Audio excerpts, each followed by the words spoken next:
Good morning, good afternoon, and good night. So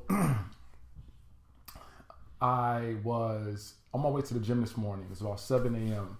and I'm heading up to the gym to get a workout in. And I forgot my gym shoes, and so I had to turn around and go get my gym shoes. So I ended up spending the time that I was going to work out. I ended up spending that time in the gym. And so I had this conversation with myself, and I've been really, not necessarily struggling, but really playing around with this idea of advice and who is worthy of giving advice and who is not, and under what circumstances and conditions should one be giving advice versus not. And it's all started because of a conversation that I had with my uncle. And I've just really been playing around with the concept constantly in my head, asking myself, am I a little overboard with this notion that you shouldn't be giving advice unless you have credentials, unless you have some sort of resume? Or when someone gives you advice, you should be asking that person, what is your resume? What gives you, what life experiences have you had that justify the advice that you're giving? So I'm asking myself, am I being a little bit too hard on people? Am I being a little too hard on people? And so I keep playing with this concept in my head, keep playing with this idea in my head, and I had one revelation, one aha moment a while back, but I couldn't process it. I couldn't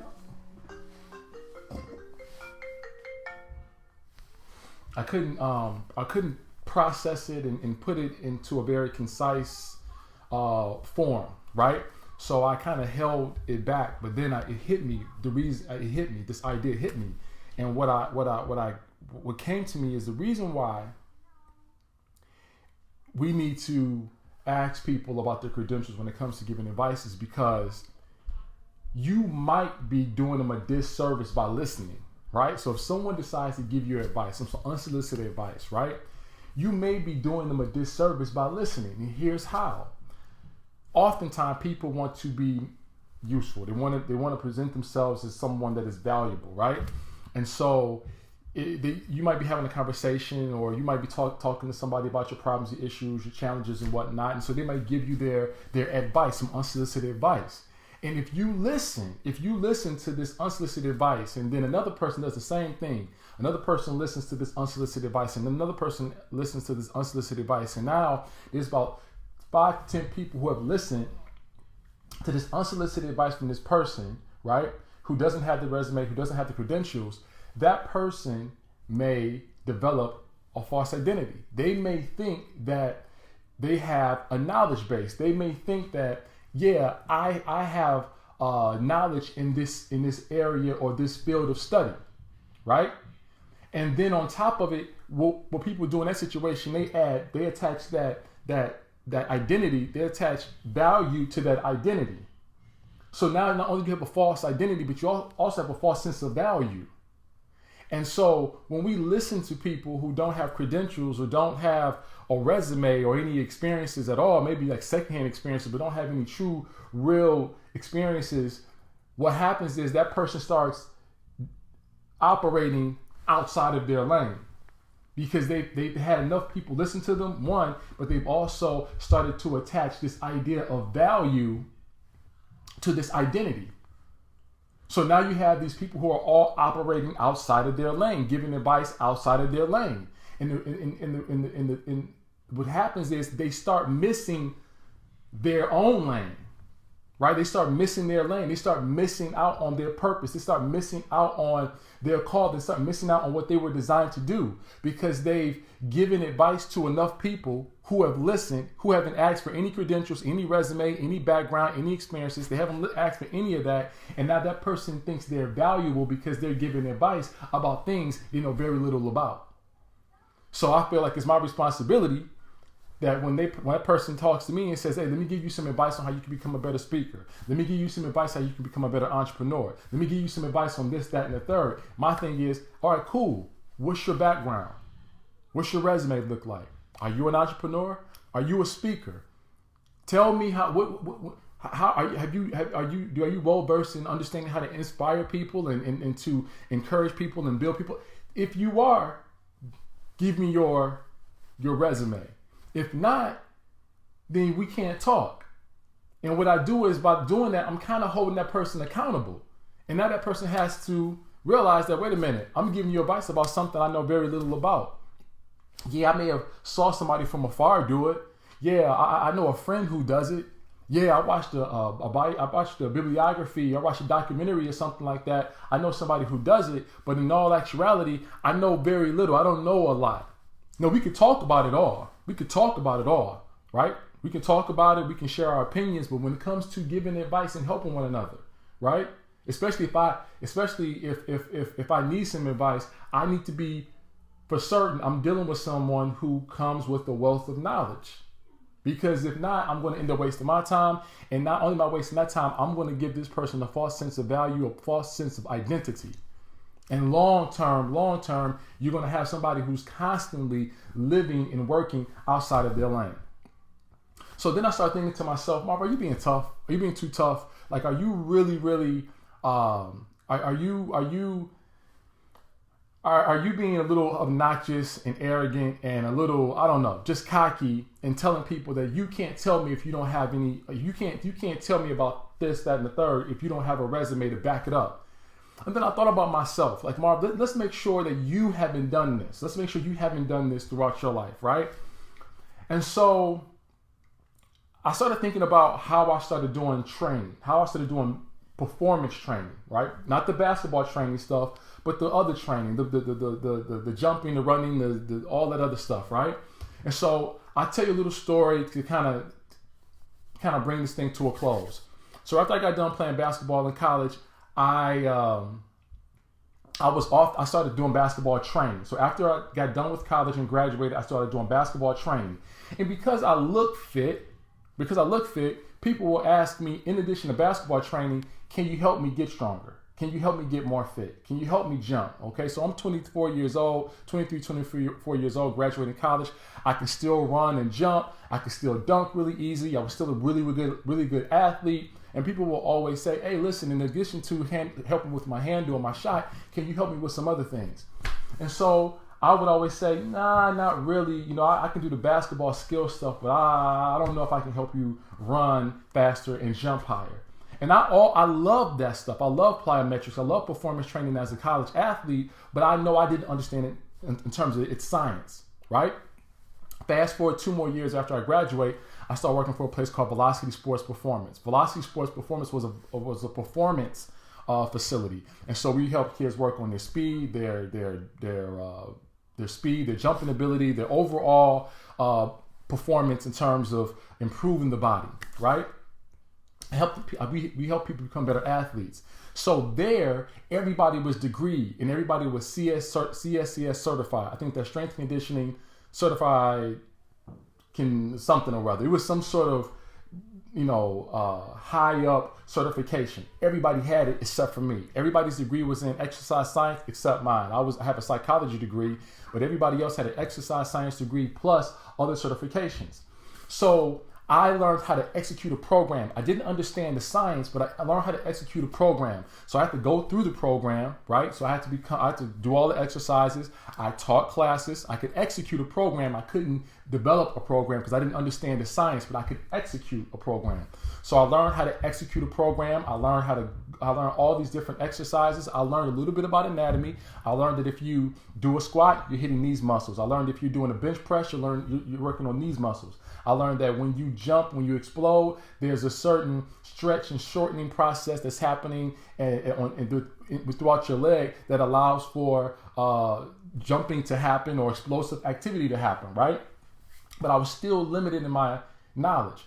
Well, while I was doing that, I started coaching at Concordia University, right? And so we used to always do this thing called a dynamic warm-up at Velocity Sports Performance. So I took that dynamic warm-up and I brought it to Concordia. So I said, before our practices, before our games, we can do this dynamic warm-up. Well, my coach started to see that, yeah, you know what? I think Mark may know a little bit about performance training. And so what I started doing is I started doing some of our post-season stuff and being kind of the aficionado in the room when it came to our weight training, our performance stuff, right? Now, what I started doing was I started going to my good friend Jay Vick. And my good friend Jay Vick is certified, verified. He's everything. He's the real deal. He's got his own facility, explosive. I know I'm going to say it wrong. Explosive Performance with an X. Explosive Performance I think that's it. But anyway, my bad, J Vic, if you're watching. But anyway, I would go to J Vic and I would ask him, listen, our team needs to do this for the off season. Our team needs to do this for the season. We want to work out X amount of times per week. What do you suggest? This is what I've come up with. Why don't you look it over and tell me what you think is right and wrong, so on and so forth. So he would put me in check and he would make sure that whatever I brought back to our program was good. But as you can see, I was given an opportunity. I was given a task, but I was still very hesitant to just rely on my own knowledge. I wanted to give it to somebody else to get it looked at, and then they could check it based on their experience, their resume. They could check it, and then I would take that back to the program. So I was doing some creative work, but I was also getting the counsel. I was also getting some consultation from somebody else who was in the business.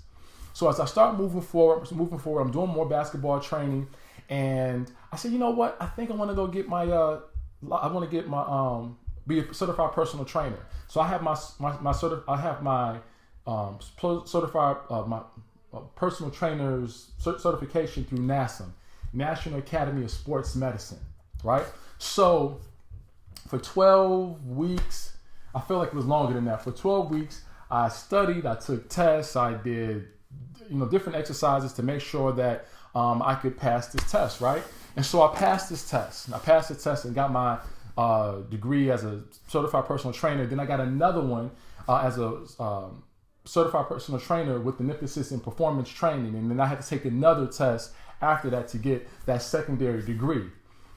Here's my point.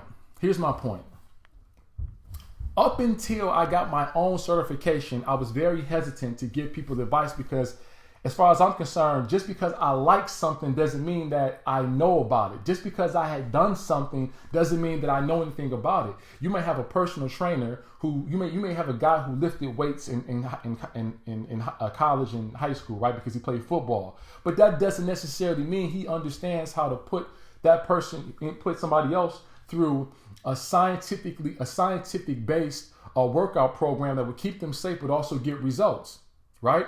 There's 5 levels to weight training. You got to work on stability first. After you work on stability, you got to work on muscle endurance. Once you work on muscle endurance, you got to go to hypertrophy. After hypertrophy, you got to go to max. And then after max, there's this thing called force, where you're adding speed plus strength. And then you combine the two, and that's where you get force, right? But it's levels to it, right? If I'm working with a pre-adolescent, there's things that we can do, there's things that we can't do. When I'm working with the adolescent, or depending on where they're at, there's things that we can do, there's things that we can't do. Let's say I'm working with an adult who's never trained. Well, there's a way that we progress to lifting weights. We don't just jump onto the weight bench and start throwing up 135, 225, right? There's steps to this thing. And just because you lift weights, just because you may do something, or just because you've seen somebody else do something, doesn't mean that you know exactly what to do from a scientific standpoint, right? So maybe, just maybe, once enough people ask you, hey, can you do this? Can you do that? Can you help me with this? Maybe then that's a sign that maybe I need to go ahead and invest in myself. Maybe I need to start reading a few more books. Maybe I need to start going on Google and looking at some tutorials or something like that. Is there a license available? Is there a certificate available? Is there some way I can get certified? Is there a degree that I can take that I can make myself a little bit more valuable or certified or knowledgeable about what it is I'm doing, right? Because this is what it is. People a lot of times want the value. They want to feel the value, the rush of being valued, but they don't want to do the work to justify that value. Right? People just want to give out advice so they can say, I gave you some advice, I helped you out. Look, you're doing better now. Look what I did for you. But they don't want to do the extra work. Now, somebody might be saying, listen, man, I can help you lift weights. And you're like, well, what are your certifications? What are you certified? What's your experience? I know you're big, but can you help me be big? And at the end of the day, somebody might say, I lifted weights all my life. I can help you get big. You're like, no. But how are you going to help me get big? Can you tell me how to do it properly? Can you tell me how to do it in a way that's going to be safe? And that's when that person has to make a decision. Do they have enough humility to say, you know what? I don't know the scientific process. And then the next question is, are you now willing to go learn what the scientific process is? Are you willing to go study? Are you willing to go research? Are you willing to go look at some books? Are you willing to go take some classes? Are you willing to go take some certifications? Are you willing to go study under somebody and truly learn so that you can develop that knowledge base and then come back to the table and say, you know what? I can help you now. I know exactly what I'm doing. Well, what's your resume? Well, let me tell you what I've done. I've been studying for this amount of time. I've been studying under this person. I've interned here. I've researched this. I've took this class. I've took this class. I've earned this degree. I got this certification. I'm for real. Then it's like, okay, bring it. And maybe even if you do all of that, that may still not be your purpose. Weightlifting and performance training is not my purpose, but I did do a lot of work to get me to a place where if someone said, Marv, can you help me jump higher? Can you help me become stronger? Can you help me lose weight? I can say, you know what? Based on my background, based on working at performance, based on being an athlete, a college athlete, based on working at a performance facility where we worked on performance and helping people change their bodies and transform their bodies, based on the fact that I used to work with our basketball team and I implemented a postseason, preseason strength conditioning program, right? And based on the fact that I actually studied for X amount of weeks or X amount of months, and based on the fact that I got certified, and based on the fact that I still use that certification today in the summertime with all my athletes running our summer program for our Concordia athletes, absolutely, I can help you. But it wasn't until I got all that done that I was able to say that. Because beforehand, before all that took place, I would say, you know what? I'm a pretty good athlete. I feel like I know how to run and jump properly, and I feel like I could possibly help you out, but I don't have the credentials, and so you probably should go talk to somebody who does. Because I might do something that might work for me, but I may give you that same process, and you might hurt your knee, you might blow out your Achilles, you may hurt your hip. Ain't no telling what might happen because we didn't take the necessary steps to make sure that you were strong enough to now take on a performance training regimen full throttle. So all I'm saying is when we start taking advice from people who don't have the credentials, who don't have the background and the knowledge, we may be distracting them from their purpose. And sometimes it's cool to say, hey man, what's your resume? You don't have one? All right, man, come to me when you have one. And let that person decide if they want to develop the resume or if they just want to go check that knowledge base somewhere else. Some people will say, you know what? Let me go back to the lab. Let me go back to school. Let me figure this thing out. And some people will say, man, you don't listen to me, man? You want to hear what I have? And you say, you know what? I don't. But somebody else may want to hear what you have to say. But I need to know that if I'm going to spend my time and give you my ear, give you my heart, give you my mind, and really take in this information, I need to know that there's something behind just these words you're saying. I need to know that there's some experience and there's some time invested, right? Because I know you want to be valuable, but we got to make sure that you're valuable in the area where you're a genius and you're passionate and you're purpose driven. I hope that makes sense. I think that's my last vlog. That's my last post about this concept of when to give advice. And go back to my first rule, going all the way back to my first rule. I only take advice from people who have done what I want to do or people who are doing what I want to do. If you don't have the resume, if you don't have the background, if you don't have the credentials, if you don't have the experience, we can't rap. My life is too precious. My time is too precious to listen to somebody who doesn't know what's going on, right? Now, with that being said, here's the sneaky little secret. You can find success, and you can find success or get successful advice, effective advice from very, very, you can get advice from all different types of sources, right? All different types of sources. So it's always pays to listen, right? But then you have to be smart enough and instinctive enough to know when to invest, when to investigate and say, now, give me your background, right?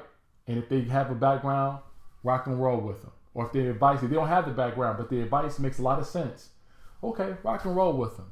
But if you realize that their advice giving is very basic, it's very primitive, it's rudimentary, it's topical, it's surface like it doesn't have any depth to it, that's when you got to say, wait a minute, man, you really don't know as much as you think you know. You're limited. So let me go ahead and spend my time elsewhere. But that's it, man. Hope that makes sense. Mar Fox Jr., done.